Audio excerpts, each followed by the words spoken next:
10월 3일 금요일 하나님 말씀 로마서 12장 15절부터 21절입니다. 함께 교독하겠습니다. 즐거워하는 자들과 함께 즐거워하고 우는 자들과 함께 울라. 서로 마음을 같이 하여 높은 데 마음을 두지 말고 도리어 낮은 데 처하여 스스로 지혜 있는 채 하지 말라. 아무에게도 악을 악으로 갚지 말고 모든 사람 앞에서 선한 일을 도모하라. 할 수 있거든 너희로서는 모든 사람과 더불어 화목하라.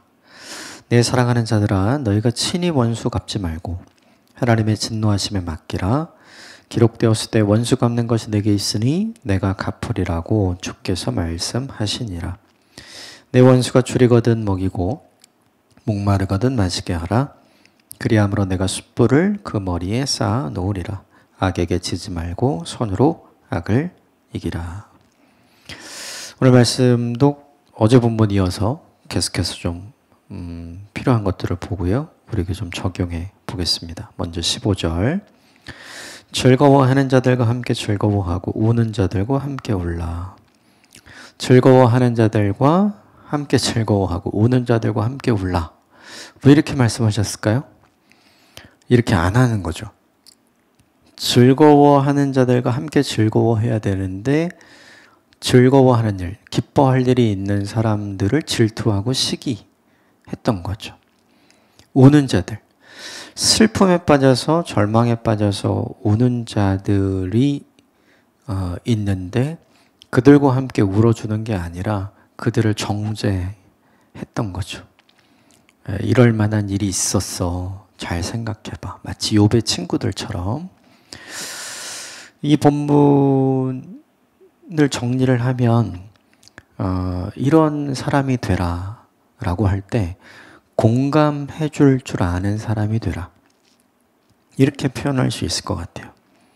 무엇보다 사람이 존중받고 위로받고 격려받는 게 내 상태와 내 감정을 공감받을 때 사람은 가장 큰 위로와 격려와 회복을 경험하거든요.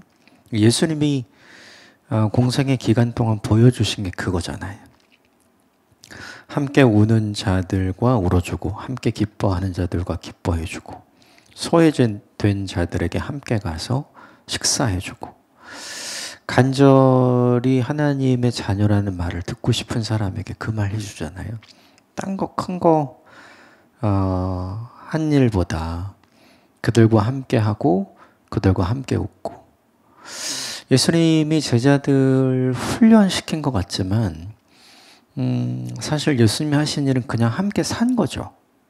그러니까 제자들의 입장에서 함께 먹고 함께 마시고 함께 자고 함께 하나님 나라 이야기를 하면서 함께 사람들을 만나는, 즉 예수님은 그 누구보다 공감을 잘 해주시는 분이었죠. 이게 되게 중요한 것 같아요. 공동체 안에서 이해받지 못하고 공감받지 못할 때 대부분의 사람들은 그 공동체를 떠나게 되잖아요. 누군가가 이 일을 해주면 함께 계속해서 공동체를 이루어갈 수 있는 거죠. 두 가지가 우리에게 필요한 것 같아요. 나를 공감해 줄 수 있는 사람도 필요하고 내가 공감해 주는 사람이 되는 것도 필요하고, 이 둘 다가 저와 여러분에게 있기를 바라고 우리 공동체가 그런 공동체가 되어주면 좋겠습니다. 자, 16절 시작. 서로 마음을 같이 하여 높은 데 마음을 두지 말고 도리어 낮은 데 처하여 스스로 지혜 있는 채 하지 말라. 이게 무슨 얘기일까? 서로 마음을 같이 해서 높은 데 마음을 두지 말고 낮은 데로 내려가라. 이렇게 이야기하는 거죠. 이게 믿음의 강자와 믿음의 약자의 이야기예요. 모든 공동체 안에 믿음의 강자들이 있고 믿음의 약자들이 있잖아요. 믿음의 강자들은 기준이 높아요. 그래서 믿음의 약자들을 평가하고 판단해서 너희가 수준이 떨어지니 빨리 위로 올라와야 돼. 막 끌어당기잖아요. 이게 로마 교회에도 있어요. 음식을 먹는 문제 때문에 생기고 고린도 교회도 마찬가지. 고기 먹는 문제 때문에 이게 생기죠. 이 믿음의 강자와 약자의 문제는 다 있어요. 믿음의 강자들은 자신의 믿음을 기준으로 믿음의 약자들을 비교하죠. 그래서 믿음이 강한 자, 믿음이 약한 자, 지혜로운 자, 어리석은 자 이렇게 되는 거예요. 그래서 이 본문에 스스로 지혜 있는 채 하지 말아라. 이 이야기는 믿음의 강자 쪽으로 믿음의 약자를 끌어당기지 말아라. 그들을 판단하고 정죄해서 너희들은 믿음의 수준이 낮아. 쉽게 말하면 너희는 2등 그리스도인이야. 이렇게 하지 말라는 거죠. 오히려 스스로 생각하는 1등 그리스도인들인 자신들이 2등 그리스도인이라고 생각하는 믿음의 약자의 수준으로 내려가 줘라. 그게 이거죠. 도리어 낮은 데 처하며. 그러니까 믿음의 강자는 믿음의 약자를 배려해서 함께 가라는 얘기예요. 이 말은 세상의 리더십은 어떠냐면 믿음의 강자가 믿음의 약자를 끌어당겨서 같이 끌고 가는 형태. 그러면 이 리더십을 굉장히 능력 있는 리더십으로 평가하죠. 근데 하나님 나라 리더십은 어떤 거냐면 믿음의 강자가 믿음의 약자 앞에서 서서 이렇게 끌고 당겨서 가는 게 아니라 믿음의 강자가 믿음의 약자의 수준으로 내려가서 함께 가는 거. 조금 늦더라도, 조금 더디더라도, 조금 천천히 가더라도 그 수준에 내려가서 함께 가주는 걸 하나님은 더 기뻐하시고 그게 하나님 나라 리더십이죠. 누가 이걸 제일 잘 보여줬죠? 예수님이 제일 잘 보여줬잖아요. 예수님과 제자들의 입장에서 보면 믿음의 강자는 예수님, 믿음의 약자는 제자들. 예수님은 제자들의 수준으로 내려가죠. 그래서 천천히 가요. 이게 되게 중요해요. 모든 공동체 안에 믿음의 강자가 있고 믿음의 약자가 있기 마련이고 이건 가정에도 그런 것 같아요. 각 가정에도 믿음의 강자가 있고 믿음의 약자가 있고 믿음의 강자들은 그 생각을 버려야 되는 것 같아요. 내가 이 공동체를 책임져야 돼. 내가 우리 가족의 믿음을 책임져야 돼. 아니요. 그게 아니고요. 하나님께서 그런 사람을 믿음의 강자로 세우신 까닭은 믿음의 약자 옆에 서서 그와 함께 천천히 더디더라도 함께 가라. 이것을 생각하는 거죠. 앞에서 막 당기는 사람은 빨리빨리 쫓아오지 못하는 사람 때문에 힘들고 어려워요. 그리고 뒤에서 막 쫓아가야 되는 믿음의 약자 입장에서는 너무 빨리 가니까 자기의 무능함을 봐서 힘들고 그리고 자기를 공감해 주지 않는 나를 배려해 주지 않는 믿음의 강자 때문에 상처 입게 되죠. 그래서 공동체가 자연스럽게 와야 되는 거예요. 그래서 16절에 마음을 같이 한다는 게 뭐냐면 마음을 같이 하려면 믿음의 강자는 조금 내려오고 믿음의 약자는 조금 올라오고 이러면 좋잖아요. 근데 그럴 수 없어요. 마음을 같이 하려면 믿음의 강자가 믿음의 약자가 있는 곳으로 아예 내려가야 돼요. 그래서 같이 올라와야 되는 거죠. 이건 우리 공동체에도 적용할 수 있고 우리 가정에도 적용할 수 있는 것 같아요.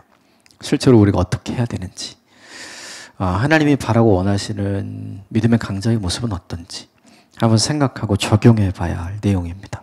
자, 17절 시작. 아무에게도 악을 악으로 갚지 말고 모든 사람 앞에서 선한 일을 도모하라. 악을 악으로 갚지 말라. 이거 어려운 일이죠. 악을 선으로 갚아라. 나중에도 나오지만 선으로 악을 이기라 이런 게 나오잖아요. 근데 이렇게 하려면 해야 되는 게 있죠. 감정과 마음을 다스려야 돼요. 그러니까 내 감정과 내 마음을 다스리지 않으면 악을 악으로 갚게 돼 있어요. 적어도 그렇게 해야죠. 근데 내 감정과 마음을 다스려야만 어떻게 할 수 있냐면 똑같이 하지 않을 수 있어요. 다르게 할 수 있는 거죠. 그러니까 예수님이 그렇게 하시잖아요. 십자가에서 예수님이 달려 돌아가시죠. 그리고 부활하셨잖아요. 부활하신 예수님이 제일 먼저 한 일이 뭡니까? 제자들에게 찾아가서 제자들을 위로하고 격려하고 회복시키는 일을 하셨잖아요. 근데 제가 예수님이었으면 대제사장에게 찾아가고 장로들에게 찾아가고 빌라도에게 찾아갔을 거예요. 네. 뭐 해줘야죠, 뭔가를. 예수님 그렇게 안 하잖아요. 그 이유가 뭐냐 하면 감정과 마음을 다스리시는 분이었기 때문이죠.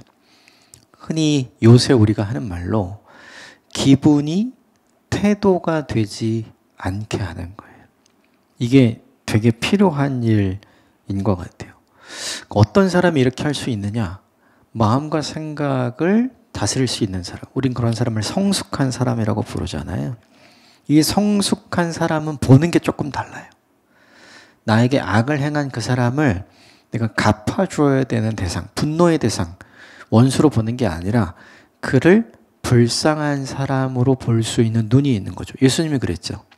십자가에서 예수님이 자신을 향해서 온갖 모욕을 던지고 자신을 못 박은 사람들을 향해서 주님이 하나님께 기도하잖아요.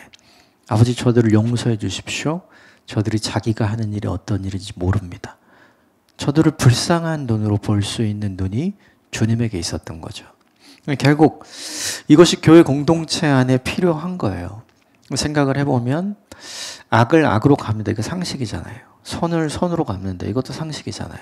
근데 그 상식을 깨라는 게 아니죠. 파괴시키는 게 아니라 그 상식을 뛰어넘는 거죠. 무엇으로요? 사랑으로요. 사랑은 항상 상식보다 크고 강해요.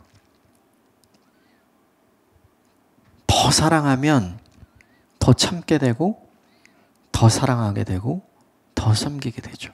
더 사랑하면 악을 악으로 갚지 않아요. 십자가에서 드러난 게 하나님의 사랑이잖아요. 하나님을 사랑하시는 예수님의 사랑, 죄인을 사랑하시는 예수님의 사랑, 하나님을 사랑하고 사람을 사랑하라는 율법의 계명을 완벽하게 주님이 이루시잖아요. 그래서 주님은 부활하시고 나서 복수하러 가지 않는 거죠. 네.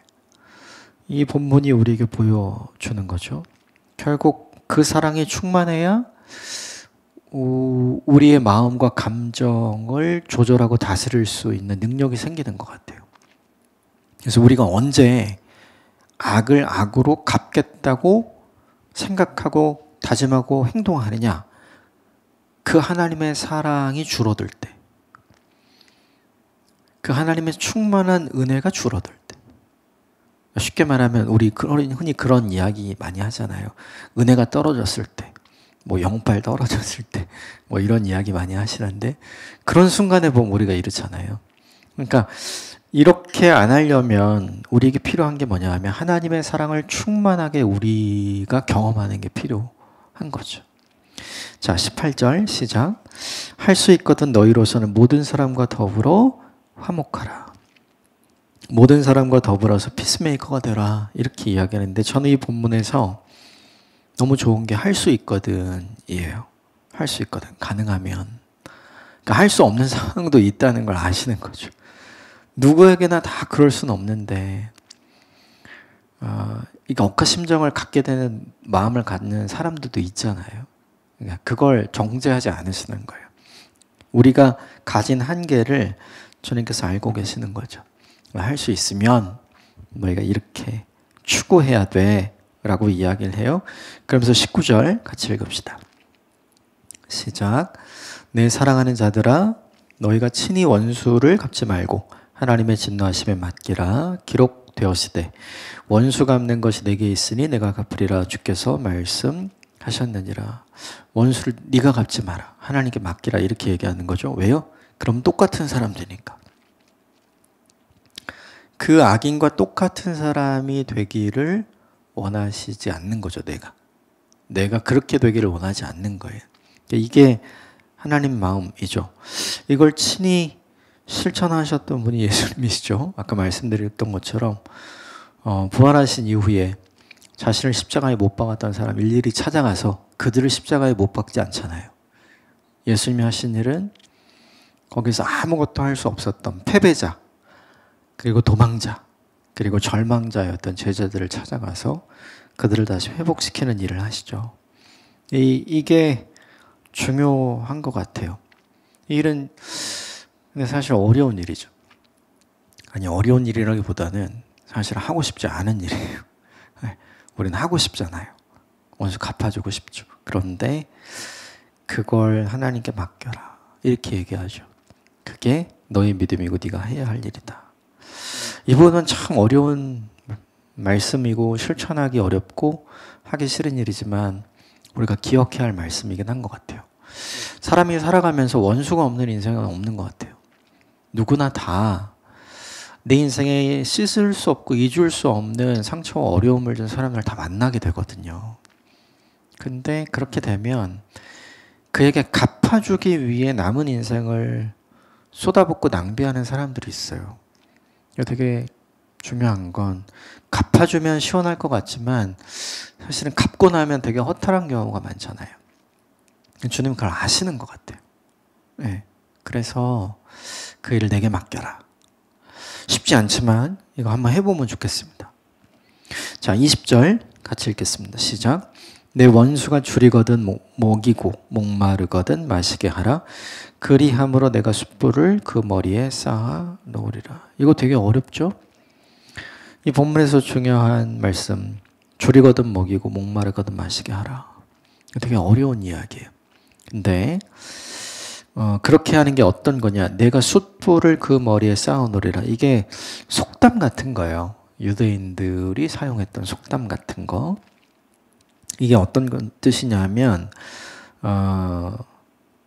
그가 깨닫고 회개할 것이다. 이런 뜻이 있어요. 네가 그렇게 하면 그가 깨닫고 회개할 것이다. 두 번째는 어떤 뜻이냐면 그게 네가 그에게 베풀 수 있는 후이다. 만약 그렇지 않으면 네가 그렇게 호의를 베풀었는데 그가 깨닫고 돌이키지 않으면 누가 갚아요? 아까 19절에 하나님께서 갚아주신다. 그러니까 이게 뭐냐면 용서하라는 말은 없는 것으로 해라 이런 게 아니에요.